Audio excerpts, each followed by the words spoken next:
The Radio Memories Network is brought to you in part by Liberated Syndication, podcast publishing made easy, libsyn.com. That's libsyn.com.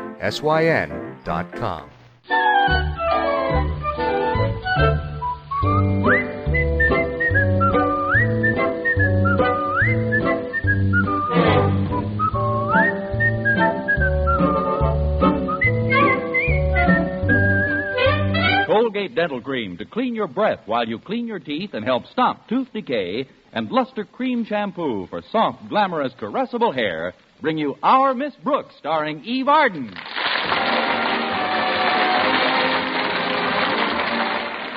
time once again for another comedy episode of Our Miss Brooks, written by Al Lewis. Well, last Friday fell on the 13th of the month, a day of caution for the superstitious.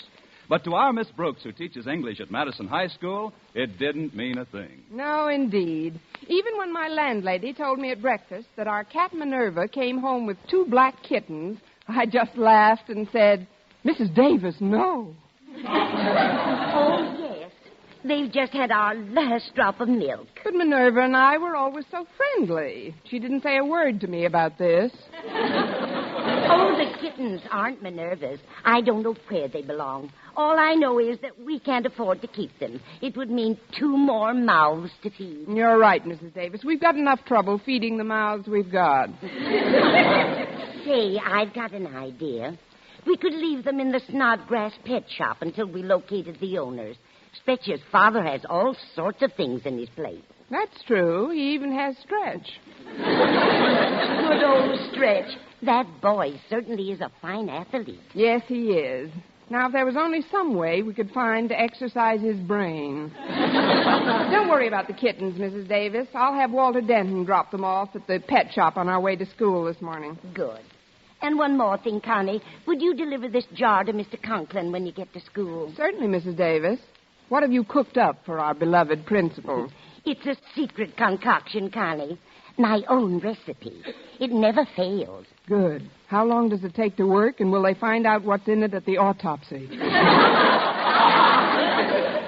It's just a remedy for hiccups, Connie. It contains nothing but juniper juice, oil of cloves, a dash of vinegar, some vanilla extract, a spoonful of baking soda. Tell me the rest after breakfast. Well, that's about all there is to it. But it's very good.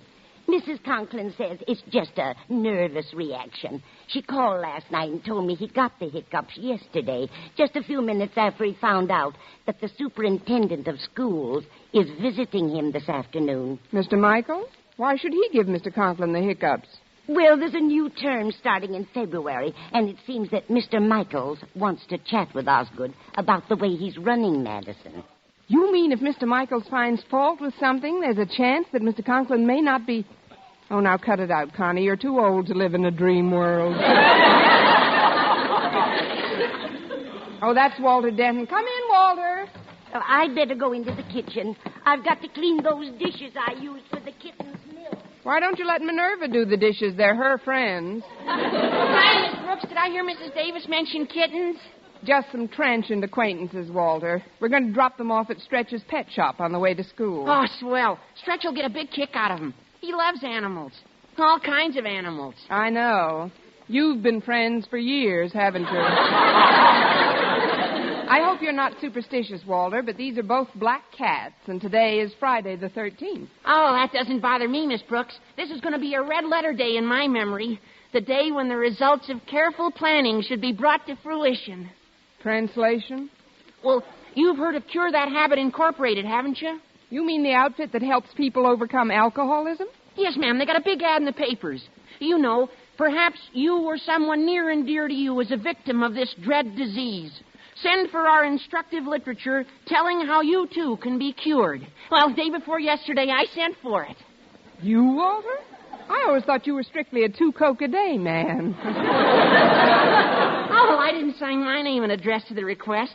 I printed the name of someone very near and dear to me. Who? Osgood Conklin. Walter, Mr. Conklin doesn't drink. Why, even on New Year's Eve, he just had fruit punch. His proudest boast is that he's a teetotaler. Well, that's the humor of it. When he gets all this stuff in the mail, he'll think that somebody somewhere doesn't believe that he doesn't drink. That thought alone should turn him purple. It'll probably be quite a picturesque spectacle. But I still don't think it's right, Walter. Does Harriet know about this rib? Of course not. She's his daughter. She likes Mr. Conklin. Well, she's bright in other ways. Now, come on, Walter. We've got to get started for school if we're going to drop those kittens off. Okay, Miss Brooks. Oh, one thing before we go. Everything I've told you today is strictly confidential. And not that I'm asking for an oath of secrecy or anything. I know that I couldn't possibly feel the admiration and respect for you that I do feel if I thought you'd rat on me. I mean, betray my confidence about this joke that I'm pulling. Well, don't worry, Walter. Your secret is safe with me. Miss Brooks, that statement makes me feel warm all over. Really? Sure. In a dangerous practical joke like this, it's great to know that somebody else is in it with you up to her ears.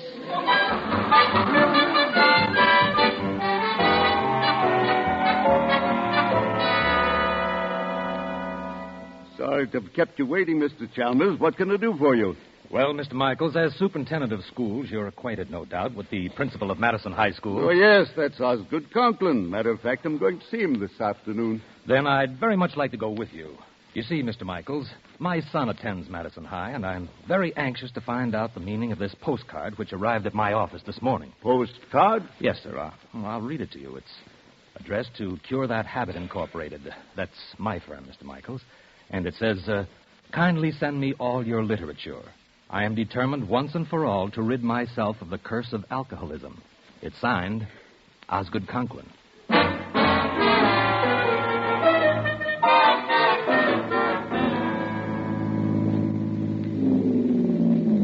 Here we are, Miss Brooks. Dear old Madison High. I should have known that the Snodgrass Pet Shop doesn't open until 9. What in the world are we going to do with these kittens, Walter? Gosh, I don't know, Miss Brooks. Mr. Conklin's awfully strict about pets in the building. The only animals allowed are in Mr. Boynton's lab.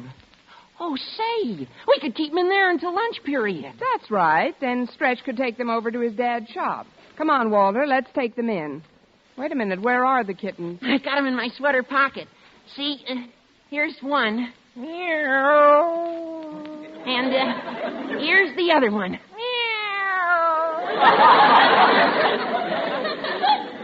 So much for Maxine and Laverne. Hello, Miss Brooks. Hello, Patty. I mean, Harriet. Hey, Harriet. Well, I gotta run now. I'll talk to you later. Okay, Walter. How does your dad feel, Harriet? Are the hiccups gone? Yes, Miss Brooks. They disappeared about an hour ago. But I'm afraid it isn't permanent. Every time something unpleasant happens, it brings them on again. Well, maybe this remedy that Mrs. Davis sent down will be of some help. I'd better take it into him right now. All right, Miss Brooks. See you in class. Come in. It's me, Mr. Conklin. Oh, Miss Brooks.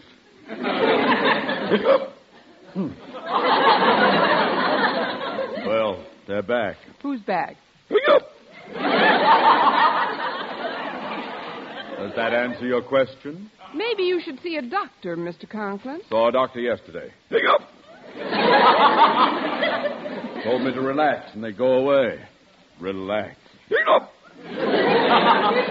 What's in that jar you've got there? It's a hiccup cure that Mrs. Davis asked me to give you. She made it herself. What's in it? Nothing but juniper juice, oil of cloves, a dash of vinegar, some vanilla extract, and baking soda. I'd rather have the hiccup.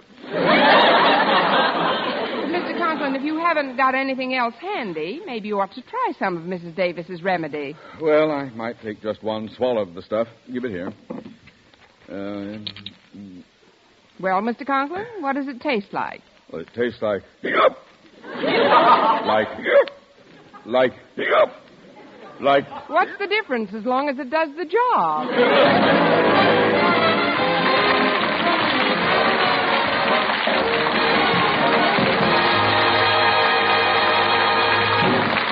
Our Miss Brooks, starring Eve Arden, will continue in just a moment. But first, here is Vern Smith. No other dentifrice offers proof of such results. Proof that Colgate Dental Cream helps stop tooth decay before it starts. 2 years' research at leading universities using Colgate Dental Cream, hundreds of case histories, makes this the most conclusive proof in all dentifrice history on tooth decay. Conclusive proof that when teeth are brushed with Colgate right after eating, Colgate Dental Cream helps stop tooth decay before it starts. Yes, the toothpaste you use to clean your breath while you clean your teeth now offers a safe, proved way to reduce tooth decay. Modern science shows decay is caused by mouth acids, which are at their worst right after eating.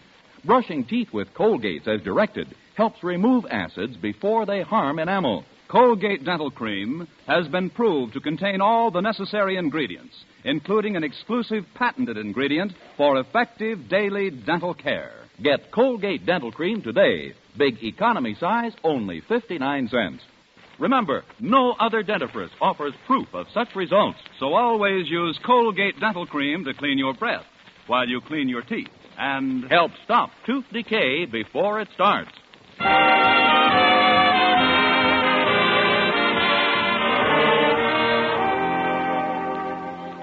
Well, after giving Mr. Conklin an antidote for Mrs. Davis's hiccup remedy, I returned to my classroom and whiled away the hours before lunch by teaching a bit of English. Promptly at noon, I found myself, by the amazing coincidence which occurs daily, at Mr. Boynton's biology lab. Come in. Oh, it's you, Miss Brooks. I'm glad you dropped in. Very glad indeed. Honestly, Mr. Boynton? I should say so. You've got to get these cats out of here. Oh. No, don't worry about that. Walter Denton has asked Stretch to pick them up and take them to the Snodgrass Pet Shop. Oh, good. Where are they, Mr. Boynton? Well, I had to keep them over here in a separate cage, away from the white mice. They were pretty upset. Cats do that to mice as a rule. Well, here they are.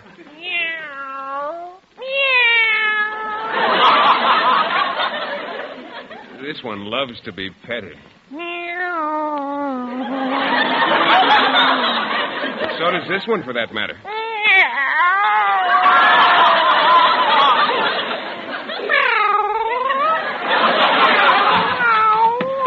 Hello, Mr. Boynton. Excuse me, Miss Brooks. I didn't mean to interrupt. Oh, that's all right, Stretch. Oh, I don't mind waiting if you want to finish your song. No, thanks. I don't know the rest of the words anyway. Are these the cats Walter wants me to take down to the shop? Oh, that's right, Stretch. Do you think you can handle them all right? Oh, sure. I love animals. Gosh, I think animals are smarter than a lot of people of whom I'm acquainted with. I know they're smarter than some people of whom I'm acquainted with.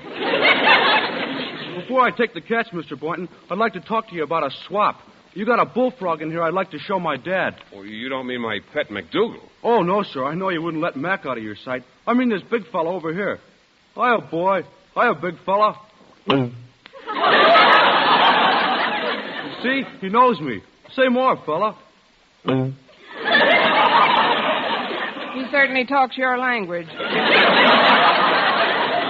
If you'll let me have him, Mr. Boynton, I'll give you Clarence. Clarence? I got him right here in my pocket. There he is. Snake!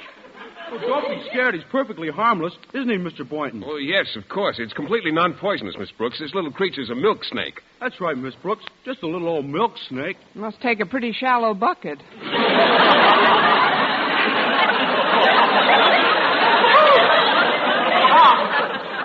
Well, he couldn't possibly hurt anyone, Miss Brooks. He's just a baby. That doesn't prove anything. When I was a baby, I bit people all the time.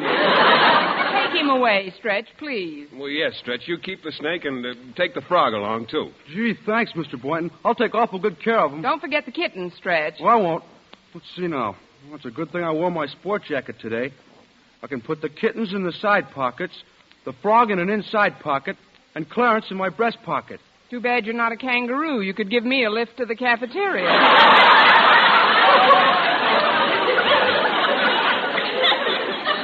Oh, I'm not going to the cafeteria. I got to go to the principal's office and clean it up. Mr. Conklin's expecting some high brass down. You mean the chandelier's loose? No, ma'am. The superintendent of schools is coming here. And that reminds me, Mr. Conklin says that you should inspect his office as soon as I get through and see that everything's spick and span. Me? That's right, Miss Brooks. Well, I better get going. Thanks for the keen frog, Mr. Boynton. Oh, you're welcome, Stretch. See you in a little while, Miss Brooks. Oh, that's just dandy. Now I won't be able to accept your charming invitation to lunch, Mr. Boynton. What invitation? Oh, you mean to lunch?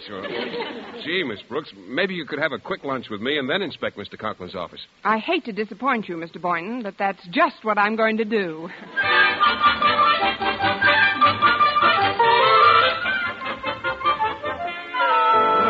The last window's clean. Mr. Conklin's office looks neat as a pin. Don't you think so, Miss Brooks? Let's see. Yes, it looks very nice, Stretch. Mr. Conklin should be very pleased when he gets back from lunch. Oh, I hope so. Now I'll put my jacket back on and get these animals back to the... Hey, wait a minute. They're gone. Who's gone? Everybody. The kittens, the frog, and the snake.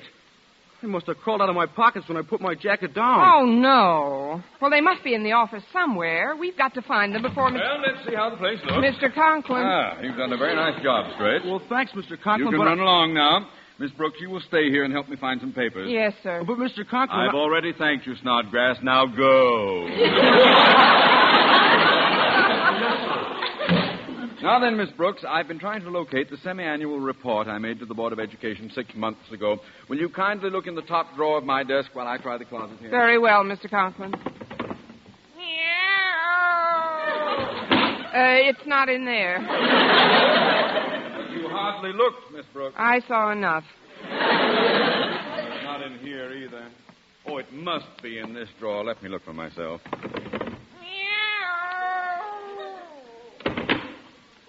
You were right, Miss Brooks. There's nothing in there but a cat. Well, maybe it's in this other drawer.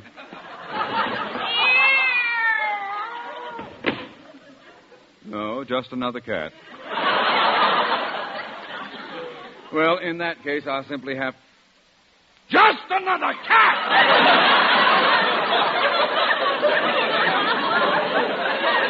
Miss Brooks, what are those two cats doing in my desk? Maybe they're looking for the report, too. They might have strayed in through an open window, Mr. Conklin. I'll have them removed at once. Well, see that you do. But first, go look in my filing cabinet. Yes, sir. Look under letter B. Yes, sir.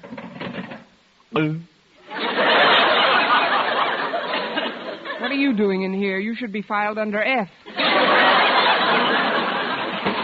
It's not in here, Mr. Conklin. Well, it must be somewhere. Let me look. What's in this batch? Let's see. One letter from Boys Town, my Beaver Patrol badge, one communication from the board, one frog, an invitation to the Elks barbecue, another notice of a board meeting, a letter from... One frog! Miss Brooks, there's a frog hopping around my filing cabinet. Frog? Yes, he's jumping all over the place. What will I do, Miss Brooks? Why don't you hit him with the snake that's crawling on your coat lapel? That's a good idea. I'll just take this snake and then I'll... Take this snake! Here, Mr. Conklin, just file him under F. What's going on here? Miss Brooks, look! Look, this mark on my hand. That snake bit me. I'm poisoned. Oh, but Mr. Conklin, I've got to be inoculated. Quick, take me to the first aid room.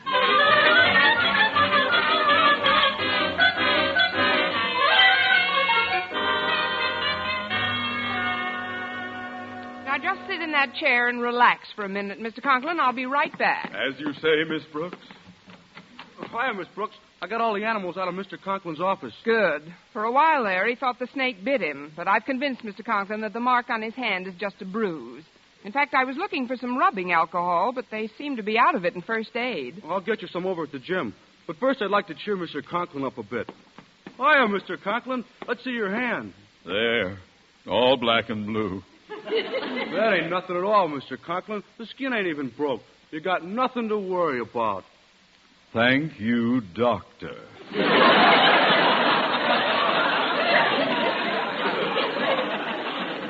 Now that... There they are again. Oh, don't worry about them, Mr. Conklin. I didn't expect you'd be concerned, Miss Brooks.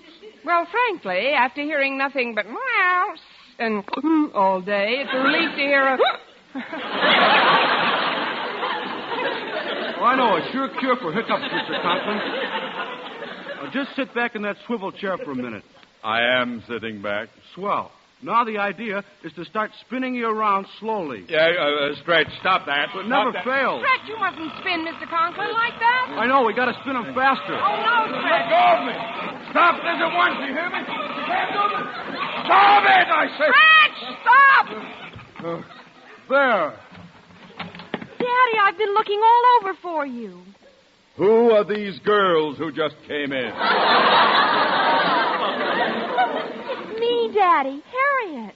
Oh, Mr. Michaels is waiting for you in your office. Oh, thank you, Harriet. Just get up and... Oh, I can hardly stand. I'm so dizzy. Maybe you ought to spin around the other way for a while. Well, let me help you, Mr. Conklin. I'll deal with you later, boy. Meanwhile, Miss Brooks, you go ahead and tell Mr. Michaels I'll be right there. I'll lean on Harriet and stretch until I feel a little stronger.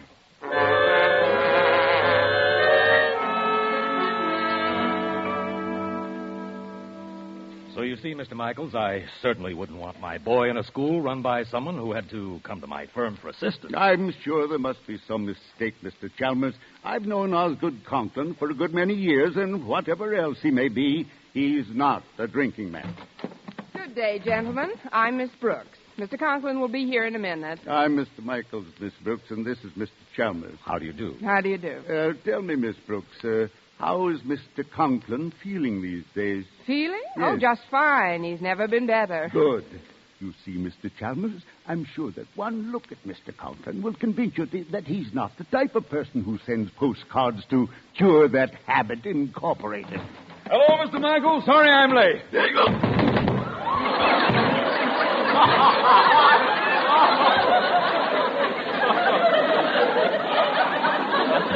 Let me help you up, Mr. Conklin. I must have tripped, Mr. Michaels. And who are these gentlemen with you? These gentlemen are Mr. Chalmers. Shake hands with the one in the middle. Pleasure to know you, Mr. Chalmers. Don't look now, but that's Mr. Michaels. Here's Mr. Chalmers. Oh, of course. Glad to shake your hand, Mr. Chalmers. You're shaking his umbrella. What seems to be the matter, Mr. Conklin? Having trouble with your vision? Yes, that's it. I broke my glasses this morning. Well, I'll get over here and sit down at my desk. Mr. Michaels, look at him stagger. Incredible. Miss Brooks, you said Mr. Conklin never felt better. That's right. You should have seen him an hour ago. Boy, what hiccups. Hiccups? Yes. I always get them when I'm startled. And what, may I ask, startled you? He opened his desk drawer this morning and saw a cat in it. Tell me, Mr. Conklin, in which drawer did you see the cat? Well, the first cat I saw was in this drawer. In this drawer, Mr. Conklin? No, there's another cat in there. It was the one in here that startled me. Would you mind showing us your cats, Mr. Conklin? Not at all. They're right here in these drawers. Why, they're gone. They come and they go, Mr. Conklin? Miss Brooks, where are the cats? They disappeared right after I took you to first aid. But he really did see them, gentlemen. Indeed. The next thing you'll be trying to tell us is that he found a bullfrog in his filing cabinet.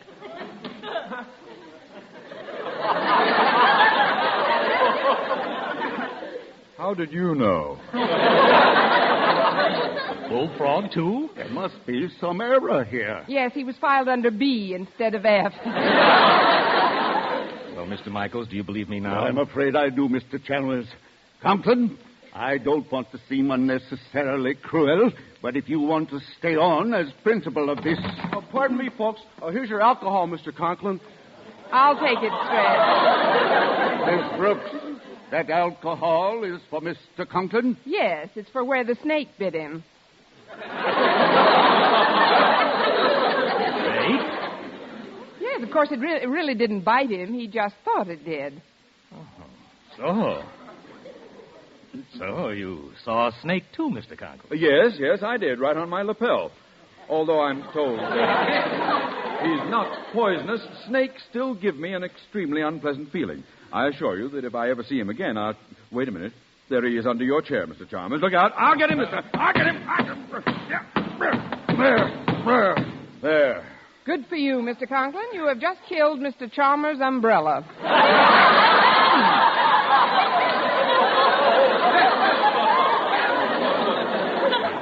out of here. This man is dangerous. I'll go with you, Mr. Chalmers. As for you, Mr. Conklin, I'll talk to you again when you're sober. Sober? Mr. Chalmers here is the head of Cure That Habit Incorporated. Oh, no. This card he received yesterday will explain why he called on me this morning. Good day. Cure This Habit Incorporated? What has that got to do with me? Miss Brooks, read this card for me. It says, kindly send me all your literature. I am determined once and for all to rid myself of the curse of alcoholism. And it's signed Osgood Conklin. Poor soul. Any man who has to resort to writing in it. Osgood Conklin! I know you didn't write this postcard because I know who did. But it was only a little Friday the 13th joke, and I'm honor bound not to mention who did it. Oh, you are. Well, Miss Brooks, such loyalty is worthy of a better fate than the one under which you are about to crumble. You see, you and I have traveled the road of learning together for some time now. It hasn't always been a smooth road, but it's been our road, Miss Brooks. Now, do you know what's in store for you? I believe I do, Mr. Conklin. Pass me the rubbing alcohol. The rubbing alcohol? Yes, I might as well have one for the road. Eve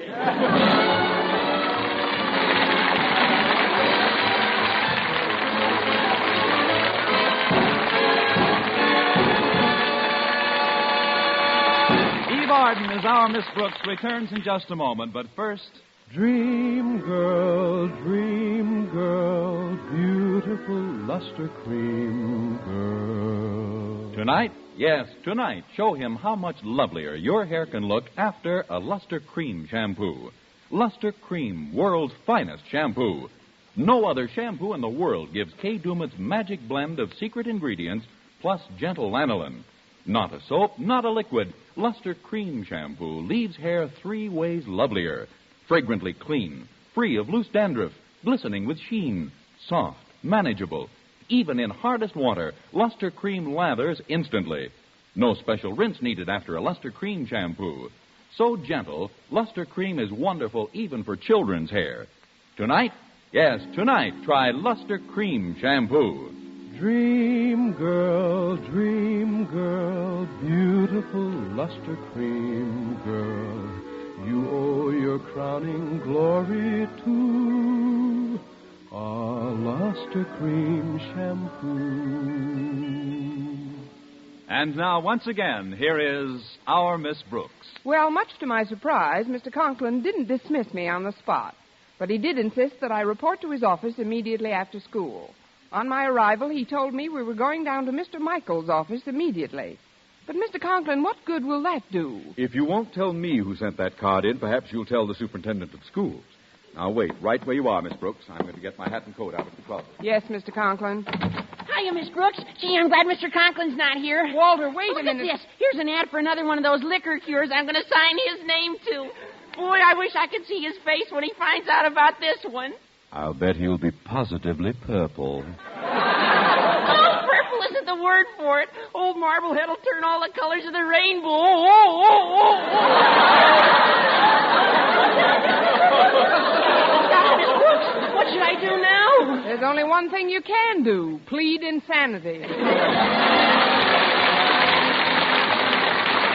Next week, tune into another Our Miss Brooks show brought to you by Luster Cream Shampoo for soft, glamorous, caressable hair and Colgate Dental Cream to clean your breath while you clean your teeth and help stop tooth decay. Our Miss Brooks, starring Eve Arden, is produced by Larry Burns, directed by Al Lewis, with music by Wilbur Hatch.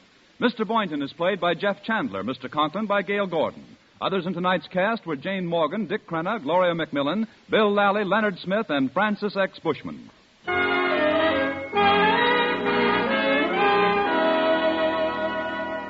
For a beauty bath that brings you glamour from head to toe, get bath-size Palmolive soap. Yes, ladies, for a velvet-smooth beauty lather that caresses your skin, leaves your whole body glowing with the warm blush of fragrant loveliness. Enjoy a beauty bath with bath-size Palmolive. It's perfect for your tub or shower.